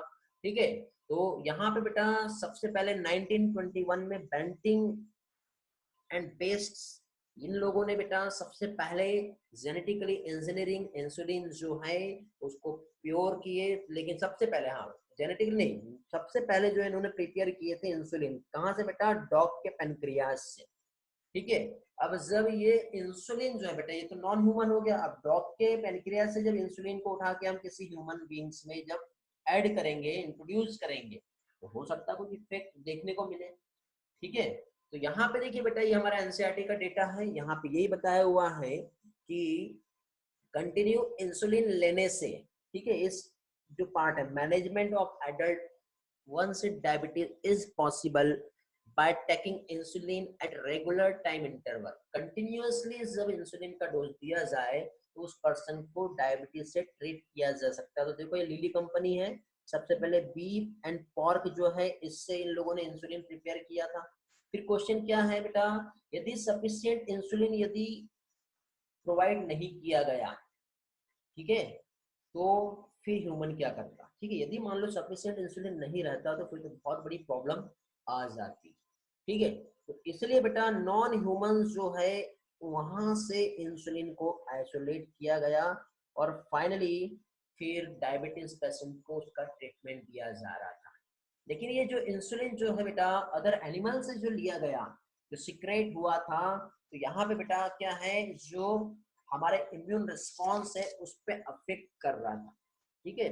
जो आइसोलेट हुआ बेटा इंसुलिन, तो यहाँ पे क्वेश्चन है कि इंसुलिन जो अदर एनिमल से लिया क्या वो ज्यादा इफेक्टिव होगा या क्या वो हमारे इम्यून सिस्टम पे किसी टाइप का इफेक्ट करेगा, तो ऑब्वियसली तो कर ही रहा था हमारे इम्यून सिस्टम पे इफेक्ट। तो इसका सबसे बेस्ट ऑप्शन जो है यहाँ पे हमें जो मिला रिकॉम्बिनेंट। तो यहाँ पे देखिए सिर्फ ये बताया कि ना इमेजिंग ऑफ बैक्टीरियम मीन्स क्या पहले बैक्टीरिया अवेलेबल थे, ठीक है, बैक्टीरिया तो बेटा पहले से ही अवेलेबल है, बट ये टेक्निक्स जैसे हमें पता चली तो इस बैक्टीरिया की हेल्प से बेटा लार्ज क्वांटिटी में जितना हमें इंसुलिन नीड है उतना इंसुलिन बेटा हम लोग आज एज इट इज ऐसा का ऐसा ही इंसुलिन जो है हम प्रोड्यूस कर पा रहे हैं with the help of bacteria. Question ये है बेटा कि इंसुलिन जो है इसको ओरली लिया जा सकता है या नहीं, और यस तो क्यों, नहीं तो क्यों नहीं, आंसर करेंगे जल्दी से।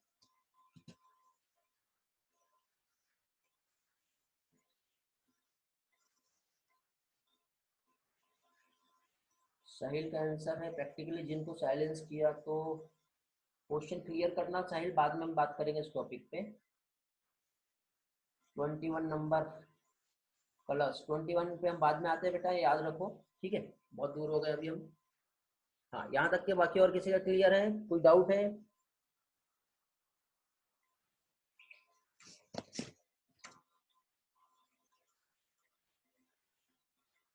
हाँ कलर्स ये है 21 नंबर की स्लाइड, बताओ क्या प्रॉब्लम है इसमें कलर्स। अब insulin can't be taken orally as HCl will destroy and digest, very good बेटा आवा Shrutika, very good Shrutika, insulin is taken by injection, Pragati no we have to take injection of insulin, very good बेटा। Insulin को orally यदि लिया जाए तो बेटा हमारा जो डाइजेस्टिव सिस्टम है, हमारे जो डाइजेस्टिव एंजाइम है, इंसुलिन एक प्रोटीन होता है और उस प्रोटीन को डाइजेस्ट कर देंगे, ओके। इसलिए इंसुलिन को बेटा ओरली नहीं लिया जाता है, इंसुलिन को directly with help of injection ही दिया जाता है। कल बेटा को कोई डाउट था यहाँ पे, देखिए मैंने स्लाइड ओपन किया हूँ 21 नंबर का। Good Pragati, good Aniket, good Shrutika, good Abha, good Dimple. Plus बेटा थर्ड पॉइंट 1 2 3, थर्ड पॉइंट बेटा साइंटिस्ट का नाम दिया हुआ है 1921 में बेंटिंग और बेस्ट, इन्होंने सबसे पहले बेटा इंसुलिन को एक्सट्रैक्ट किया था डॉग के पेनक्रियास से। ये क्वेश्चन एग्जाम में पूछा जाता है, सबसे पहले इंसुलिन कहाँ से मिला था, तो डॉग पेनक्रियास से सबसे पहले बेटा इंसुलिन को आइसोलेट किया था। क्लियर है क्लास?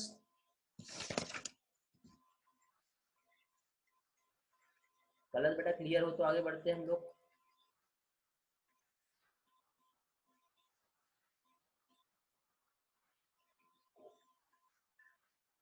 ओके चलो नेक्स्ट इसमें चलते हैं। तो यहाँ पे हम लोगों ने क्या देखे बेटा, बैक्टीरिया के हेल्प से हम लोग इंसुलिन को प्रोड्यूस कर पा रहे हैं। फिर नेक्स्ट इसमें देखिए बेटा insulin use for diabetes was earlier extracted from pancreas cattle and pig, ठीक है, कैटल और पिग को मार दिया जाता था बेटा और उनका पेनक्रियास जो है उससे इंसुलिन जो है वो हमें मिलता था, बट ये एनिमल सोर्स से लिया हुआ इंसुलिन रहता था, जिसकी वजह से बेटा डिफरेंट टाइप के रिएक्शंस जो है जनरली देखने को मिल रही थी जिससे इंसुलिन दिया जा रहा था, ठीक है। बहुत सारी प्रॉब्लम्स देखने को मिल रही थी क्योंकि फॉरेन प्रोटीन है, बाहर से जब एक प्रोटीन जब हमारे बॉडी में आएगा तो हमारा बॉडी उसके अगेंस्ट रिस्पॉन्स करेगा, डिसीज भी हो सकती है, रिएक्शंस भी हो सकता है। हाँ बेटा इंसुलिन थेरेपी यही है वैष्णवी।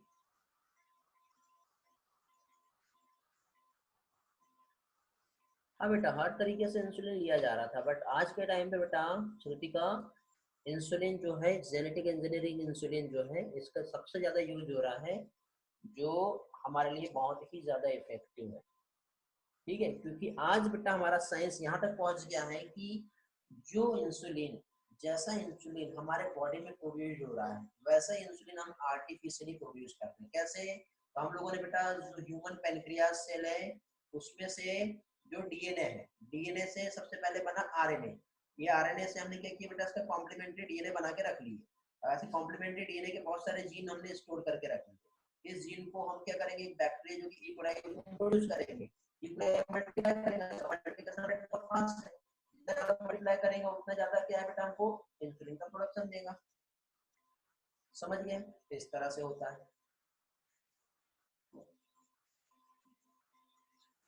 ओके, रिद्धि क्लास में होगे बेटा? कल आपको कुछ डाउट आया था वो क्लियर करवा देता हूँ। कल बेटा क्या प्रॉब्लम आ रही है बोलो? Human insulin is made up of protein. नहीं बेटा, इंसुलिन जो है वो जनरली हम देखें तो वो बैक्टीरिया की हेल्प से प्रोड्यूस हो रहा है, जो कि एक प्रोटीन है, ऐसा हम कह सकते हैं। प्रोटीन से नहीं बना हुआ।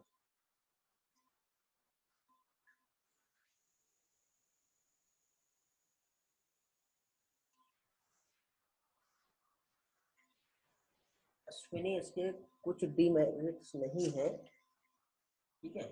बॉडी को इंसुलिन का नीड है, बॉडी में नहीं बन रहा, हम बाहर से ले रहे हैं। हाँ बेटा, इंसुलिन की कॉपी नहीं बना सकते हम लोग, इंसुलिन के जीन की कॉपी बना सकते हैं कल्याण। इंसुलिन एक प्रोटीन हो गया, पीसीआर से जीन एम्पलीफाई करने के लिए हेल्प किया जाता है। इंसुलिन का जीन ह्यूमन में इंसर्ट कर सकते हैं, बट वो एम्ब्रियोनिक स्टेज में ही कर सकते हैं, उसके बाद नहीं।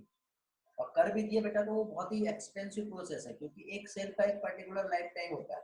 आज इंसुलिन जीन वाला एक सेल हमने ह्यूमन बॉडी में इंसर्ट करा दिए, 4 दिन या पर्टिकुलर एक सेल जब डेड होगा तो फिर से हमको नया करना, इंसर्ट कराना पड़ेगा। वो बहुत ही ज्यादा एक्सपेंसिव प्रोसेस हो जाती है। मानो क्लियर हुआ? मानो और किसी का कुछ डाउट बेटा?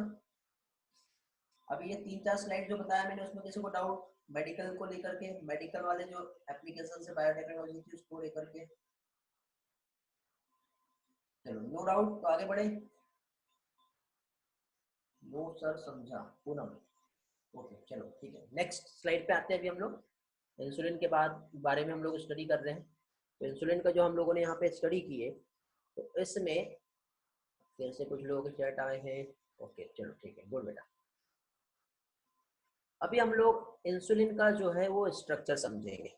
तो इंसुलिन बेटा देखिए, इंसुलिन जो फॉर्म हो रहा है उसमें देखिए, आपको साइड में एनसीईआरटी आपके पास होगी तो एक डायग्राम दिख रहा है, उसमें आपको अल्फा, बीटा और एक बीच में एक चेन, ऐसे 3 चेन से मिलकर बना हुआ एक स्ट्रक्चर दिखाई दे रहा है, जो इंसुलिन एक इनएक्टिव फॉर्म में। ठीक है, तो ह्यूमन इंसुलिन जो बेटा टोटल 51 अमीनो एसिड से बनता है। Very very important question for your NEET exam, याद रखो।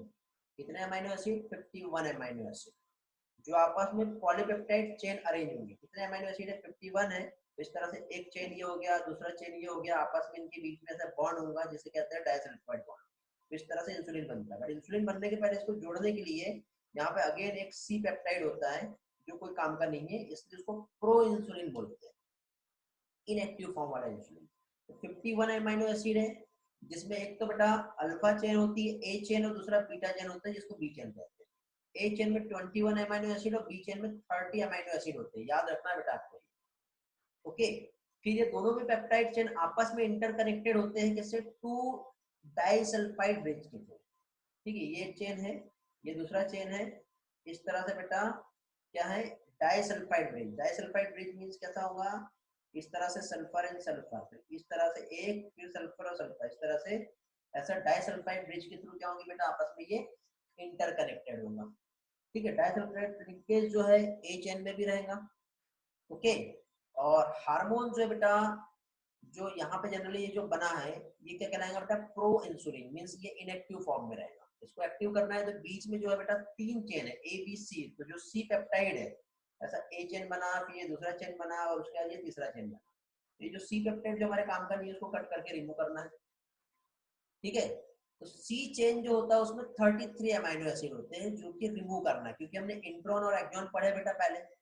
ओके, इंट्रॉन जो होता है बेटा नॉन कोडिंग सीक्वेंस, जो कि हमारे कोई काम का नहीं है। ठीक है, तो उसको कट करना है और कट करके अलग करना है। तो यहाँ पे 2 ऑप्शन है, दो ऑप्शन कैसे हैं, या तो बेटा अल्फा चेन और बीटा चेन के बीच में जो एक थर्ड चेन जो आ रहा है सी चेन, इस सी चेन को क्या है कट करके अलग करो, तो पहले काटने वाला का एंजाइम चाहिए, फिर जोड़ना पड़ेगा तो ज्वाइनिंग एंजाइम चाहिए जिसको बोलते हैं लाइगेज एंजाइम, फिर ये जोड़ेंगे, फिर डाइसल्फाइड बॉन्ड बनाना पड़ेगा, तो ये प्रोसेस बहुत लेंथी हो गया। तो इससे बेस्ट ऑप्शन क्या है बेटा, ए चेन को प्रोड्यूस करने वाला एक जीन को आइसोलेट कर लिया हम लोगों ने, एक बी चेन को प्रोड्यूस करने वाला जीन को आइसोलेट कर लिए, और इससे जो हमारे सिंथेसाइज हुआ उन दोनों को जोड़ दिए। ठीक है, तो हमको काटने की जरूरत ही नहीं पड़ेगी, डायरेक्टली हमको जो मिला वो रिकॉम्बिनेंट इंसुलिन हमको मिल जाएगा। तो बैक्टीरिया जो है बेटा, इसके पास एक्सॉन को रिमूव करना मतलब क्या, removing of intron from exon, ऐसा किसी भी टाइप का जो एंजाइम है वो प्रोड्यूस नहीं करता। ठीक है, बैक्टीरिया के पास नहीं है, तो सिंपल क्या है बेटा, देखो ये जो प्रो इंसुलिन जो बना है, ठीक है, प्रो इंसुलिन में ये ए चेन है, ये बी चेन है, और इसको बीच में जोड़ा हुआ है ये सी चेन है। तो क्या किया बेटा, एक ए पेप्टाइड को हमने बनाया, बी पेप्टाइड को बनाया, दोनों को जोड़ करके, ठीक है, फाइनली हम लोगों ने एक पोजिशनल इंसुलिन को प्रोड्यूस कर लिया, या फिर सी पेप्टाइड को यहाँ से कट कर दो और इन दोनों को जोड़ दो, दो ऑप्शन है। तो इस तरह से बेटा इंसुलिन का प्रोडक्शन हुआ है। ओके, तो ये इंसुलिन को इस तरह से प्रोड्यूस किया जाता है। तो सबसे पहले बेटा ये जो हमारी है इली लिली कंपनी, 1983 में एक अमेरिकन कंपनी है, इन्होंने 2 डीएनए सीक्वेंस जो है ए और बी चेन ऑफ ह्यूमन, ठीक है, इसके इंसुलिन को जो प्रोड्यूस कर रहे थे उसको इंट्रोड्यूस किए एक प्लाज्मिड में, ई कोलाई में। ठीक है, देखो ये एक बैक्टीरिया है, इस बैक्टीरिया का एक प्लाज्मिड है, इस प्लाज्मिड को हमने बाहर निकाला, बाहर निकालने के बाद फिर क्या किया बेटा, इस प्लाज्मिड को एक तो यहाँ से कट किया, इस प्लाज्मिड को यहाँ से कट किया, दो जगह कट कर दिए। कट करने के बाद क्या किया बेटा, इस जगह पे ए चेन को और इस जगह पे क्या किया बेटा, बी चेन को जोड़ दिया। बी चेन को जोड़ने के बाद फाइनली जो हमें मिला सी पेप्टाइड वाला इंसुलिन ही नहीं मिलेगा, तो क्या हो रहा है, ई कोलाई से डायरेक्टली इंसुलिन चेन जो है वो प्रोड्यूस होगी, और ए बी जी जो चेन प्रोड्यूस होगा सेपरेटली, उसको कंबाइन कर दिए किसकी हेल्प से बेटा, डाइसल्फाइड बॉन्ड की हेल्प से। तो इस तरह से इंसुलिन जो है हमको मिल गया। ओके, तो इस तरह से बेटा इंसुलिन का प्रोडक्शन किया जाता है। बेटा क्लियर हुआ क्या, किसी और के कोई डाउट है तो पूछो। गायत्री क्या प्रॉब्लम है बेटा, बोलो।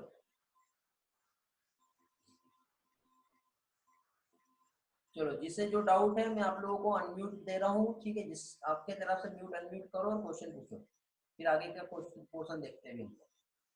With the help of chat, with the help of voice, जैसे क्वेश्चन पूछना है पूछ सकते हो।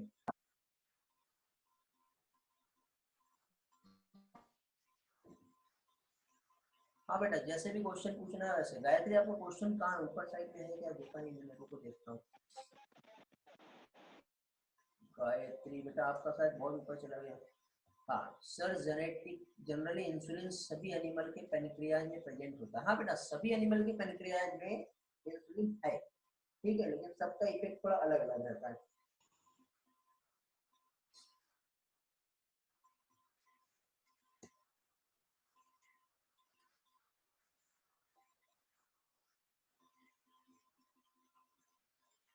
तेजस्वी सर फिर से ए पेप्टाइड एंड बाइपेप्टाइड चेन।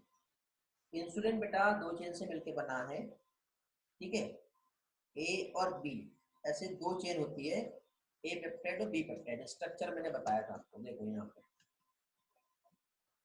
किधर बताया था मैंने, यहाँ पे बताया था इंसुलिन का स्ट्रक्चर। तो टोटल 51 अमीनो एसिड है, 51 में ए चेन जिसमें 21 अमीनो एसिड और बी चेन जिसमें 30 अमीनो एसिड आएंगे, और ए और बी को हम लोगों ने इस तरह से जोड़ दिए, तो इस तरह से जो बन गया वो क्या रहेगा बेटा, इंसुलिन। अभी कैसे जुड़ेगा, तो देखो ऐसे नहीं जुड़ता, ऐसे नहीं जोड़ना, ये ए चेन है और ये बी चेन है, इन दोनों को क्या किया हम लोगों ने, with the help of disulphide bond ऐसे जोड़ेंगे तब इंसुलिन बनेगा।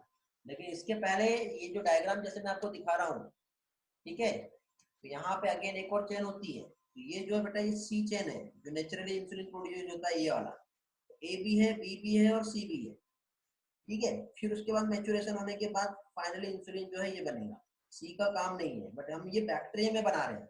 ये ह्यूमन में यदि बनेगा बेटा तो हमारे पास इंट्रॉन एक्सॉन को रिमूव करना है और जोड़ना है, तो उससे रिलेटेड फंक्शन अवेलेबल है, हम लोगों ने पढ़े बेटा इसके पहले, ठीक है, कहाँ पे, मॉलिक्यूलर बेसिस ऑफ इनहेरिटेंस में। बट बैक्टीरिया में हम बना रहे हैं, तो बैक्टीरिया में इस तरह से जीन अवेलेबल नहीं है, तो हमने क्या किया, ए और बी वाले जीन को इंट्रोड्यूस कराया, और फाइनली उसको हमने डाइसल्फाइड ब्रिज से जोड़ दिया। सबसे इजी और सिंपल तरीका जिससे इंसुलिन का प्रोडक्शन हो रहा है, ऐसा इंसुलिन प्रोड्यूस किया जाता है। हाँ बेटा, ए और बी चेन ही चाहिए इंसुलिन के प्रोडक्शन के लिए। साहिल, किसी का हैंड रेज हुआ था, बोलो बेटा पूर्वज।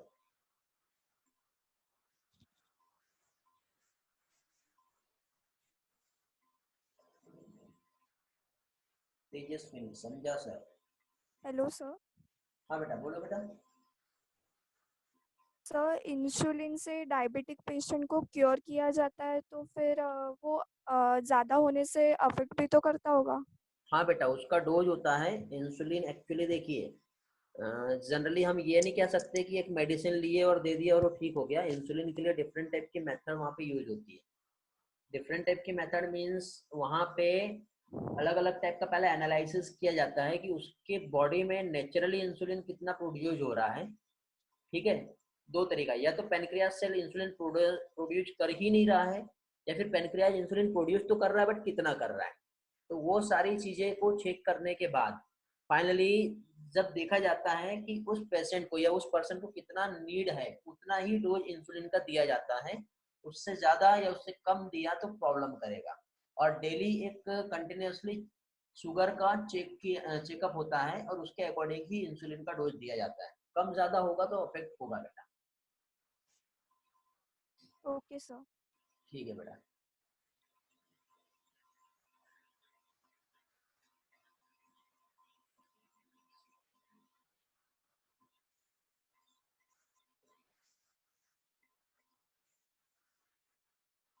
ओके बेटा पूनम, कोई बात नहीं।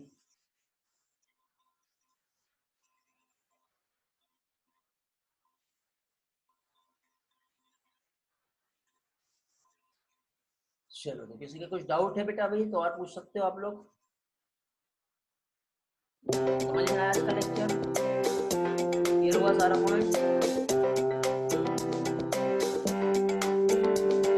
बेटा टाइनी नोट्स में सारे अपडेट्स अपलोड हो गए हैं। आप लोग देख लीजिएगा। जैसे पासवर्ड नहीं मिले थे, पासवर्ड मेरे साथ में पासवर्ड भेज दिए हैं।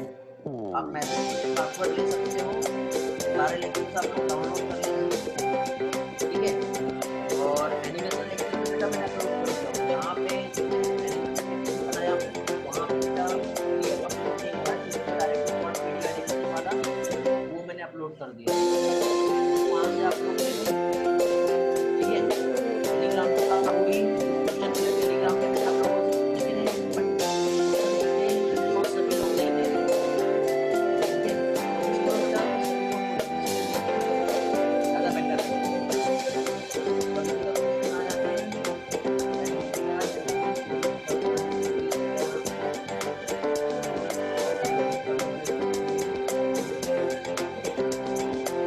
बेटा, अभी हम लोग इम्यून सिस्टम नहीं हुआ। जब हम इम्यूनोलॉजी पढ़ाएंगे तो हमें क्लियर हो जाएगा। बॉडी का इम्यून सिस्टम होता है बेटा, जो एक्सेप्ट नहीं कर सकते, उसको एक्सेप्ट कराने के लिए ड्रग लेना पड़ता है, जिससे उसको ठीक हो जाता है। इसलिए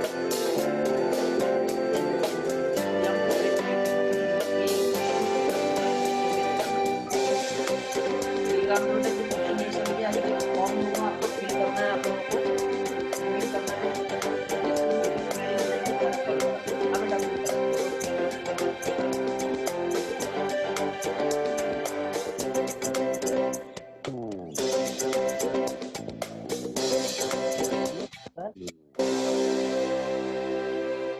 ओके, एक मिनट प्रगति, मैंने ये कहा हूँ, मैंने ये कहा था कि जब हम इम्यूनोलॉजी पढ़ेंगे तब आपका वो क्लियर हो जाएगा। पेनिक्रियाज यदि हमें डोनेट करते बेटा तो हमारा इम्यून सिस्टम भी एक्सेप्ट करना चाहिए। ठीक है, तो इम्यून सिस्टम जो है एक्सेप्ट नहीं करता है। यदि हम किडनी भी डोनेट करते हैं तो वहाँ पे हम लोग इम्यून सिस्टम को एंड करते हैं, तब जाके ऑर्गन ट्रांसप्लांट होते हैं, जिसकी वजह से दूसरे डिसीज प्रॉब्लम होने चालू हो जाती है। पेनक्रियाज में सिर्फ हमारा एक फंक्शन डैमेज हुआ, बाकी सारे फंक्शन नॉर्मल है बेटा, इसलिए हम वहाँ पे उसका यूज नहीं करते। बट किडनी भी कब ट्रांसप्लांट करते हैं? जब टोटल किडनी डैमेज हो जाता है तब। ओके, हाँ बेटा कलश, क्या बोलना चाह रहे थे, बोलो।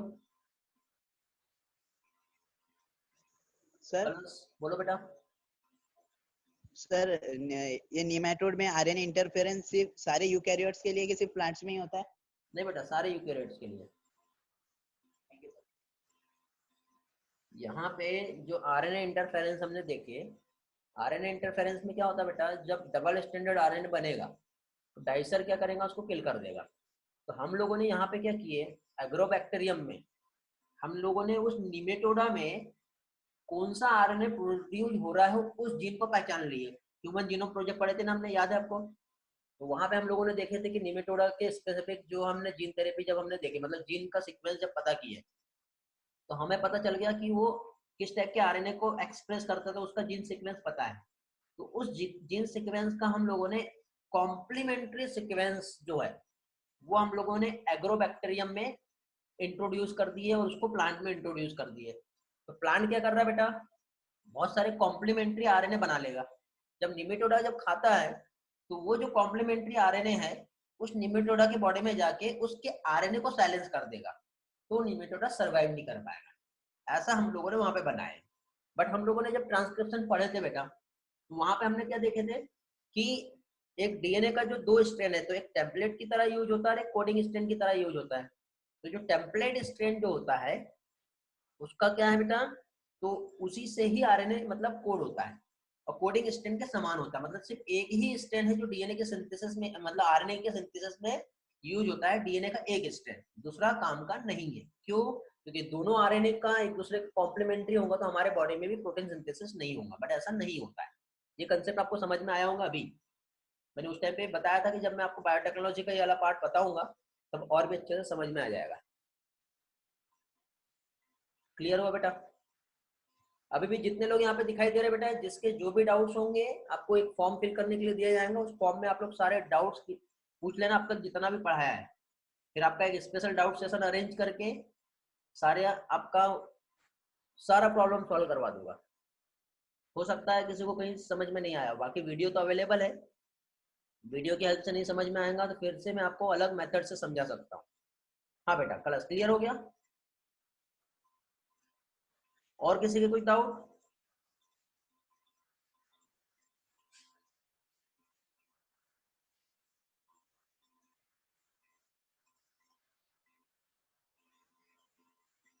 और किसी के कोई डाउट हो तो पूछो बेटा, अदरवाइज मिलते हैं नेक्स्ट लेक्चर में। Thanks for joining. बाय बेटा, हैव अ नाइस डे।